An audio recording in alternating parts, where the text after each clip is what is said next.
Hello dear student, social point channel पर आप सभी का बहुत बहुत स्वागत है। उम्मीद करती हूँ कि आप सबकी तैयारी हो चुकी होगी। अब बहुत इंपॉर्टेंट क्वेश्चंस का रिवीजन कर लीजिए, ठीक है।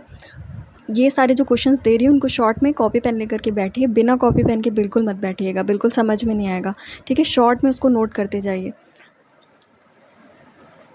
ठीक है। चलिए क्वेश्चंस हम लोग स्टार्ट करते हैं बिना देरी के। अनुसंधान से संबंधित तथ्यों के स्रोतों को कितने भागों में विभाजित किया है। In our research, data or sources of data is divided into how many parts?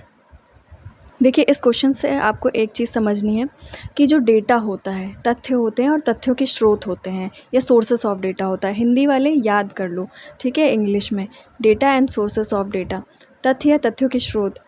English में भी चीज़ों को याद करो, आसानी होगी चीज़ों को ज़्यादा अच्छे से समझने में। तो इनका डिवीज़न पूछ रहा है या इनका क्लासिफिकेशन पूछ रहा है, तो सबसे पहली बात, जैसे अगर कोई सेकेंडरी सोर्स ऑफ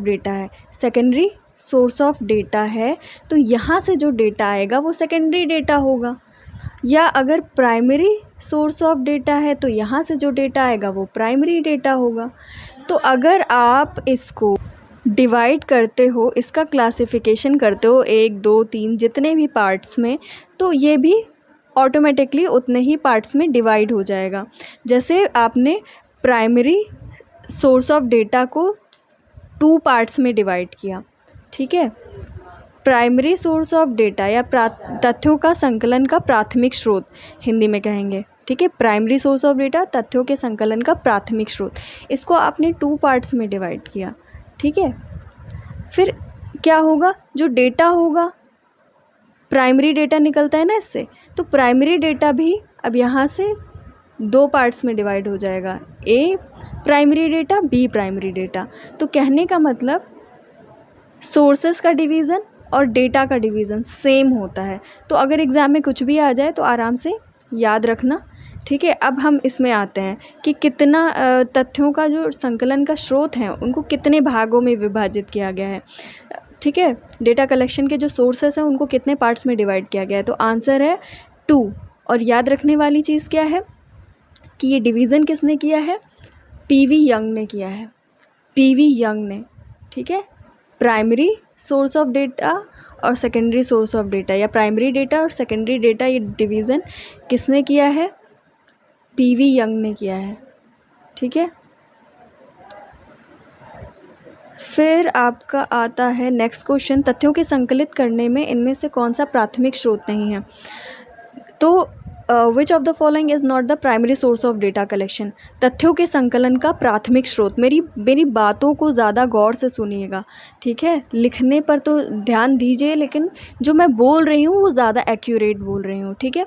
क्योंकि मेरे पास बिल्कुल कोई असिस्टेंस नहीं है कि कोई मेरे लिए टाइप कर दे या कहीं से कोई मटेरियल ढूंढ दे, सब कुछ मैंने किया है, ठीक है। टाइम भी बहुत कम है मेरे पास, ठीक है। तो ध्यान से सुनिए, चीज़ों को समझने की कोशिश करिए, एक रिवीजन की तरह हो रहा है। तो इसमें क्या कह रहा है, प्राइमरी सोर्स ऑफ डेटा नहीं है, तो इसका मतलब क्या है, अगर प्राइमरी नहीं है तो क्या है, जब 2 ही डिवीज़न है तो क्या होगा, सेकेंडरी होगा, ठीक है।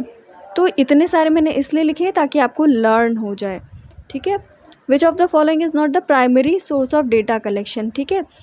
Not primary, so what is all these things are secondary. चलिए देखते हैं हम लोग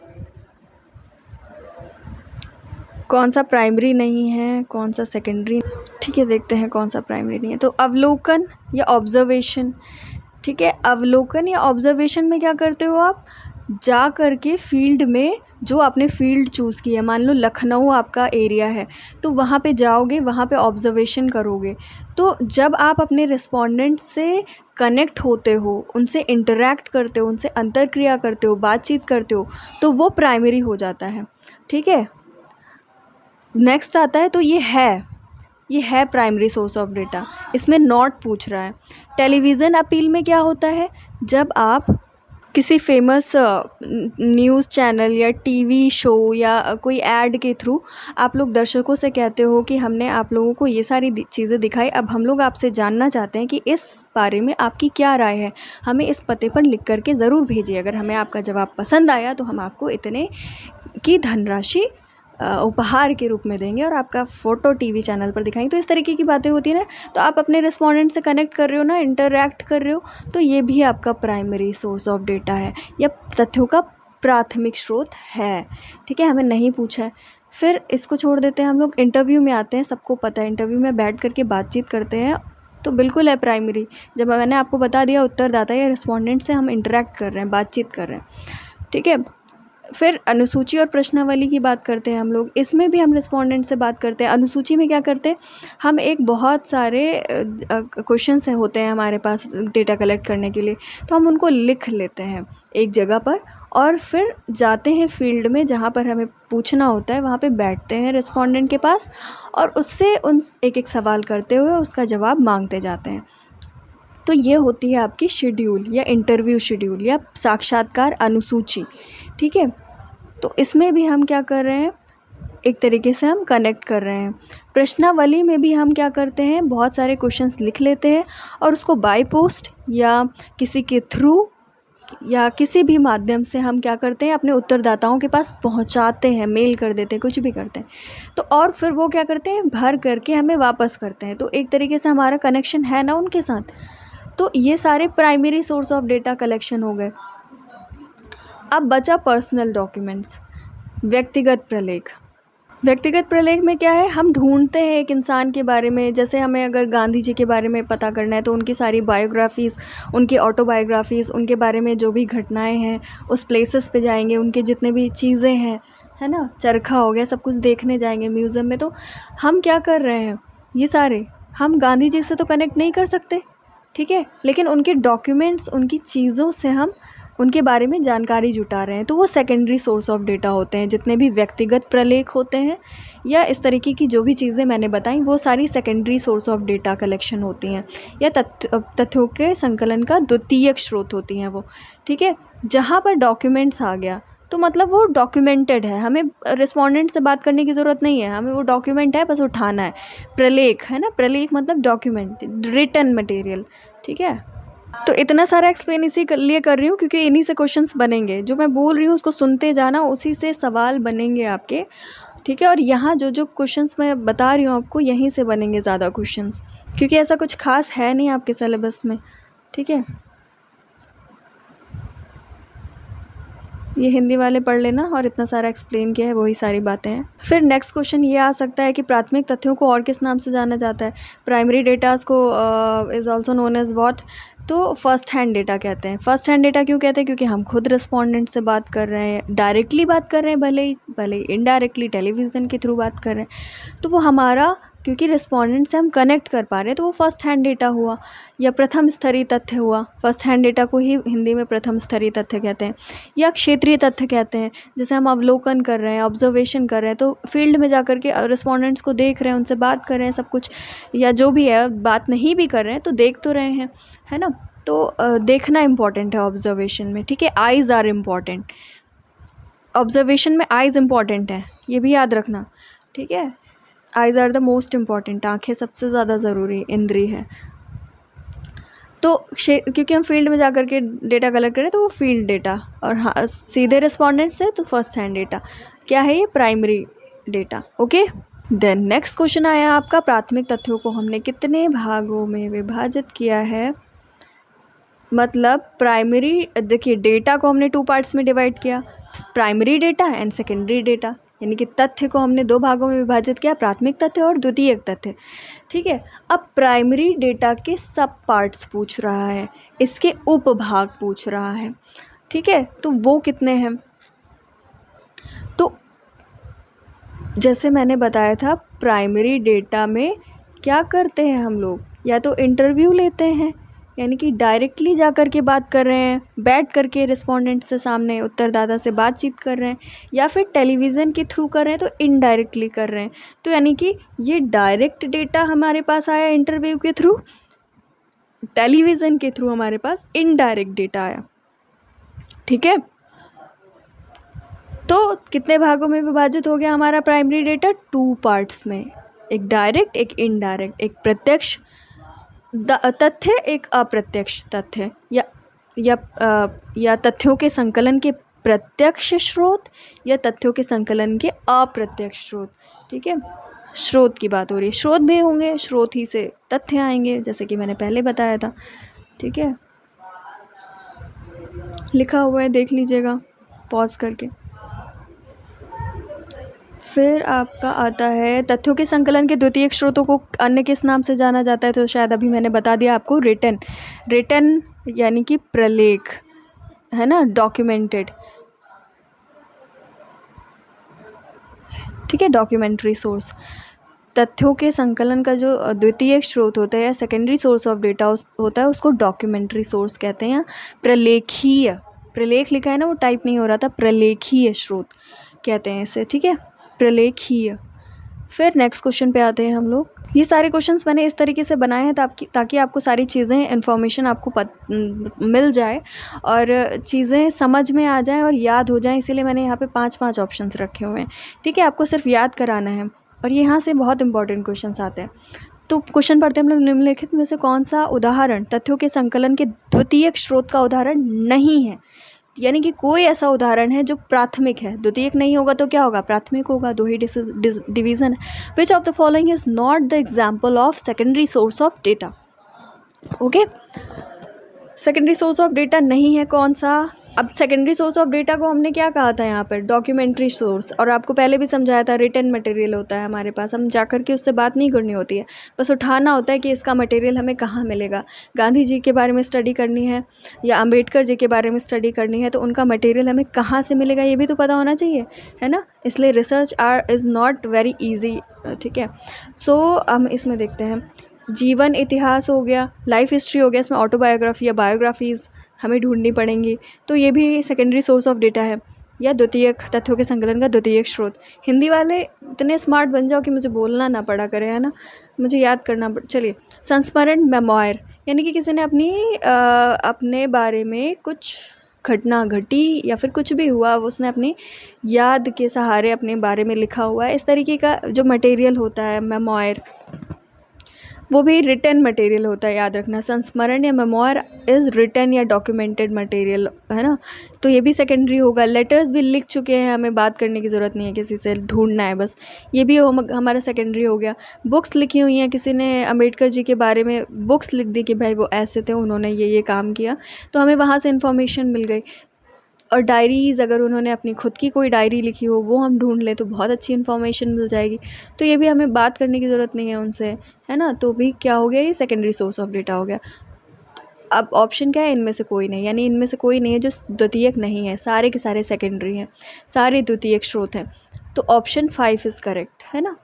तो याद हो गया ना आपको, सेकेंडरी सोर्स ऑफ डेटा के बारे में सारी बातें पता हो गई। चलिए नेक्स्ट क्वेश्चन पे आते हैं। निम्नलिखित में से किस प्रविधि या टूल या टेक्निक में शोधकर्ता अपने उत्तरदाता से प्रत्यक्ष रूप से अंतरक्रिया करता है, डायरेक्टली इंटरैक्ट करता है। Which of the following method is the researcher in interacts directly with his respondent. ठीक है, बिल्कुल भी समझने की कोशिश करिए जो मैं बोल रही हूँ। ठीक है, डायरेक्ट पूछा है, प्रत्यक्ष पूछा है। अब चीज़ें प्रत्यक्ष हो रही तो ऑब्वियसली वो प्राइमरी डेटा होगा, है ना। जैसे क्वेश्चनर है, क्वेश्चनर में हमने क्या किया, क्वेश्चंस लिखे और बाय पोस्ट भेज दिया या किसी के थ्रू, या जैसे भी हम दे पा रहे हैं अपने रिस्पोंडेंट्स को दे दिया हमने। ठीक है, फिर अनुसूची साक्षात्कार में क्या कर रहे हैं हम लोग, अनुसूची और साक्षात्कार में हम क्या करते हैं, अभी बताया था मैंने, क्वेश्चंस लिख देते हैं और बैठ करके रिस्पोंडेंट से आंसर कलेक्ट करते हैं। साक्षात्कार में ज़रूरी नहीं है कि आपके पास क्वेश्चंस का लिस्ट हो, बट अनुसूची में आपके पास ज़रूरी होता है कि आपके पास रिटन क्वेश्चंस की लिस्ट हो और आप बैठ करके उससे पूछते जाएं और भरते जाएं। साक्षात्कार में ऐसा इंपॉर्टेंट नहीं होता है कि आप लिखें उसके सामने बैठ करके, लिखना तो शेड्यूल हो गया फिर। ठीक है, इंटरव्यू लेना तो जानते हैं ना, मीडिया वाले इंटरव्यू लेते हैं, लिखते हैं वहाँ पर, नहीं लिखते हैं। तो ये डायरेक्ट इंटरेक्शन हो रहा है। रेडियो अपील में भी कोई डायरेक्ट कनेक्शन नहीं हो रहा है। तो अब डायरेक्टली का मतलब समझ लो, प्रत्यक्ष का मतलब समझ लो, फेस टू फेस इंटरेक्शन, है ना, आमने सामने बैठ करके बातचीत इज़ द डायरेक्ट। ठीक है, अब इसमें से क्या पूछा था इसने कि in which of the following method research interacts directly with his respondent. Answer is 2, है ना, 2 is correct. Okay, next question पे आते हैं हम लोग। तथ्य संकलन की निम्नलिखित में से कौन सी प्रविधि में उत्तरदाता का साक्षर होना अनिवार्य है? In which of the following method are respondent must be literate. अब जैसे उत्तरदाता के पास आपने क्वेश्चंस की लिस्ट भेज दी और उससे कहा कि भाई हमको भर के दे देना, जब उसको साक्षर ही नहीं है, वो पढ़ा लिखा ही नहीं है, लिटरेट ही नहीं है, लिखना पढ़ना नहीं जानता है, तो वो कैसे देगा, है ना। तो जैसे आप लोग फील्ड में जाते हो, अगर काम कभी रिसर्च करोगे, है ना, तो आप लोगों को ये भी ध्यान में रखना होगा कि हम जिससे डेटा कलेक्ट करना चाहते हैं वो पढ़े लिखे लोग हैं भी कि नहीं, है ना। जब हम पहले ये जानते हैं पढ़े लिखे हैं कि नहीं, फिर उसी हिसाब से हम अपने टूल्स डिसाइड करते हैं कि हम किसके थ्रू अपना डेटा कलेक्ट करेंगे। अब जैसे क्वेश्चनर भेज दी हमने, लिख करके दे दिया, वो क्या करेंगे, उस पर रख के समोसा खा लेंगे, उनके काम का तो है नहीं, है ना।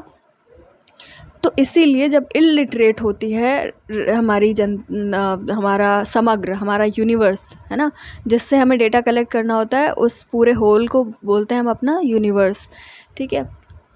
तो उसके लिए हमें क्या करना होता है,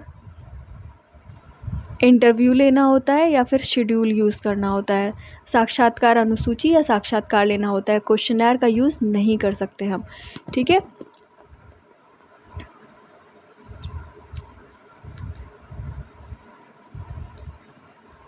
तो अगर आपका क्वेश्चन में बोल रहा है कि लिटरेट होना ज़रूरी है, तो क्वेश्चनर में लिटरेट होना ज़रूरी है, क्योंकि उनको वो जो पेपर हमने दिया है क्वेश्चंस का, तो उस पर समोसा नहीं खाना है, उस पर हमें भर करके चाहिए वापस हमें, ठीक है। इसीलिए क्वेश्चनर में क्या करना है, पढ़े लिखे रिस्पोंडेंट होने ज़रूरी हैं। तो आंसर इज़ 3। फिर नेक्स्ट क्वेश्चन है आपका, तथ्य संकलन की कौन सी प्रविधि इसलिए अपनाई जाती है ताकि जो निरक्षर उत्तरदाता है उनसे उत्तर प्राप्त किया जा सके, इलिटरेट रिस्पोंडेंट से हमें रिस्पॉन्स मिल सके, इसके लिए हमें कौन सा मेथड यूज़ करना चाहिए, ठीक है। इलिटरेट है, पढ़े लिखे नहीं है, तो आप लोग आंसर दे सकते हो इसमें, आराम से अभी समझाया, ये वाला आंसर होगा, क्योंकि हमें खुद भरना है इसमें, ठीक है। टेलीविज़न अपील में भी हम क्या कहते हैं कि अपने हमें इस पते पर लिख करके भेज दीजिए, जब लिखना ही नहीं आता तो कैसे होगा। संस्मरण तो भैया लिखे लिखाई चीज़ें हैं, आपको पता है, लिखा पढ़ा होना चाहिए, तभी वो लिख करके रखेगा अपनी चीज़। प्रश्नावली में तो जानते ही हो, खुद भर के देना है, ठीक है। तो आंसर है आपका, लिटरेट लोगों के लिए इंटरव्यू या इंटरव्यू शेड्यूल यूज़ करी जाती है।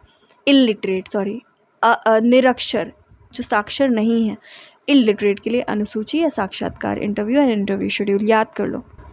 इसके बाद आपके लिए एक नेक्स्ट पार्ट है, उसमें भी बाकी जितने भी क्वेश्चंस बहुत इंपॉर्टेंट लगे मुझे वो सारे हैं आपके पास। लेकिन उससे पहले एक छोटी सी बात, क्योंकि मैं देख रही हूँ ये चैनल बहुत ज़्यादा काम आ रहा है लोगों के, और एक बच्चे का ये कमेंट आया, तो मुझे लगा कि शायद आप लोग डोनेट कर सकते हो। मुझे लगा आप लोग अभी छोटे हो, नहीं कर सकते, लेकिन फिर भी अगर आप लोग कर सकते हो तो आई थिंक कि आपको करना चाहिए, क्योंकि मैं आप लोगों को चाहती थी कि बीए का पूरा कोर्स दे दूं, बट 2 साल हो गए इस चैनल को, मैं नहीं दे पा रही टाइम, क्योंकि मेरे पास कोई असिस्टेंस ही नहीं है, ना ही कोई टाइप करने वाला है, ठीक है।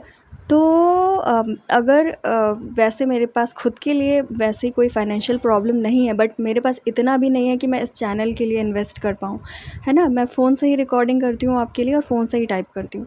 तो इस वक्त मैंने सोचा था कि इस यूट्यूब चैनल पे प्रॉपर्ली काम करूँगी जब मैं गवर्नमेंट असिस्टेंट प्रोफेसर हो जाऊंगी, ठीक है।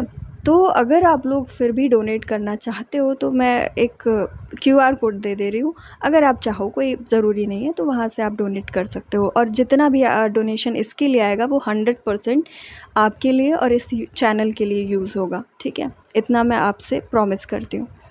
So this is QR code, आप इसका स्क्रीनशॉट लेकर के कर सकते हो। And this is not important, कोई ज़रूरी नहीं है, कंपलसरी नहीं है,